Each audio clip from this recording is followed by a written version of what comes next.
Food, Inc. is a 2008 American documentary film directed by filmmaker Kenner. The Academy Award-nominated film examines corporate farming in the United States, concluding that agribusiness produces food that is unhealthy, in a way that is environmentally harmful and abusive of both animals and employees. The film is narrated by Pollan and Schlosser. The film received positive responses and was nominated for several awards, including the Academy Award and the Independent Spirit Awards in 2009, both for Best Documentary Feature. Content. The film's first segment examines the industrial production of meat, calling it inhumane and economically and environmentally unsustainable. The second segment looks at the industrial production of grains and vegetables, again labeling this economically and environmentally unsustainable. The film's third and final segment is about the economic and legal power, such as food labeling regulations, of the major food companies, the profits of which are based on supplying cheap but contaminated food, the heavy use of petroleum-based chemicals, and the promotion of unhealthy food consumption habits by the American public. It shows companies like Walmart transitioning towards organic foods as that industry is booming in the recent health movement. Interviews. Production. Pollan was a consultant and appears in the film. Schlosser co-produced and appears in the film. Participant Media was the production company. The film took 3 years to make. Director Kenner claims that he spent large amounts of his budget on legal fees to try to protect himself against lawsuits from industrial food producers, pesticide and fertilizer manufacturers, and other companies criticized in the film. An extensive marketing campaign was undertaken to promote the film. A companion book of the same name was released in May 2009. Stonyfield Farm, an organic yogurt maker located in New Hampshire, promoted the film by printing information about it on the foil lids of 10 million cups of its yogurt in June 2009. Releases and box office. The film was shown as a preview at the True Falls Film Festival in Columbia, Missouri, in February 2009. It also screened at several film festivals in the spring before opening commercially in the United States on June 12, 2009, in New York City, Los Angeles, and San Francisco. It made $61,400 in its first week. It expanded to an additional 51 theaters in large cities in the US and Canada on June 19. It made an additional $280,000 its second weekend. The film was due to be released in the United Kingdom in the summer of 2009. However, its release was postponed until the 12th of February 2010. Response. The producers invited on-screen rebuttals from Monsanto Company, Ison Foods, Smithfield Foods, Purdue Farms, and other companies, but all declined the invitation. Monsanto says it invited the filmmakers to a producers' trade show, but they claimed that they were denied press credentials at the event, and were not permitted to attend.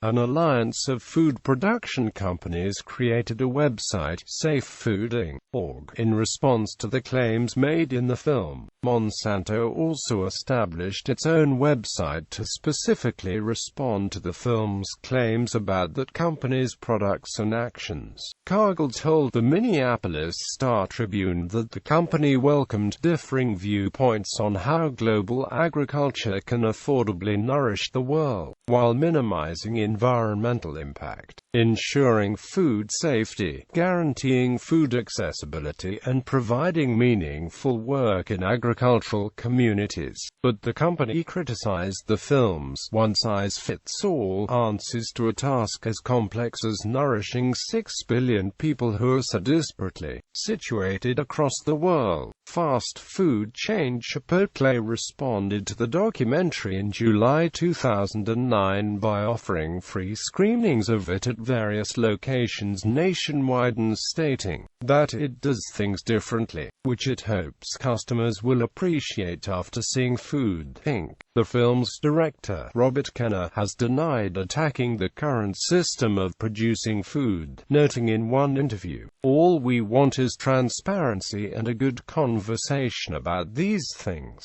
In the same interview, he went on to say, "The whole system is made possible by government subsidies to a few huge crops like corn. It's a form of socialism that's making us sick." On June 10, 2009, React to Film screened Food, Inc. at the Soho House in Manhattan, NY, followed by a moderated Q&A with executive producer Eric Schlosser. Critical reception. The film has been highly rated by critics collectively, with a combined rating of 96% on Rotten Tomatoes, and 80 out of 100 on Metacritic. The Staten Island Advance called the documentary excellent and sobering, concluding, "Documentaries work when they illuminate, when they alter how we think, which renders Food, Inc. a solid success and a must-see." The Toronto Sun called it terrifying and, frankly, riveting. The San Francisco Examiner was equally positive, calling the film visually stylish and one of the year's most important films. The paper called the picture's approach to its controversial subject matter a dispassionate appeal to common sense, and applauded its painstaking research and thoughtful, even-handed commentary. The Los Angeles Times, too, praised Food, Inc.'s cinematography, and called the film eloquent and essential viewing. The Montreal Gazette noted that despite the film's focus on American food manufacture, the film is worth viewing by anyone living in a country where large-scale food production occurs.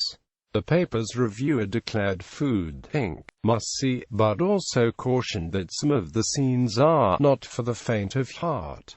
The St. Louis Post-Dispatch noted that other documentaries and books have examined similar issues before. However, the film was still worth seeing. The food conglomerate angle was covered in a less ambitious documentary called King Corn, and a more ambitious documentary called The Corporation touched on the menace of the multinationals, but this one hits the sweet spot, and it does it with style. The review concluded that the most powerful portion of the film focused on Monsanto's pursuit of legal action against farmers it accuses of improperly saving and reselling or replanting Monsanto's patented seed, in violation of a signed stewardship agreement and contract not to save and resell or replant seeds produced from the crops they grow from Monsanto seed. The San Francisco Chronicle, while noting the film has a flair for the dramatic, concluded, quote,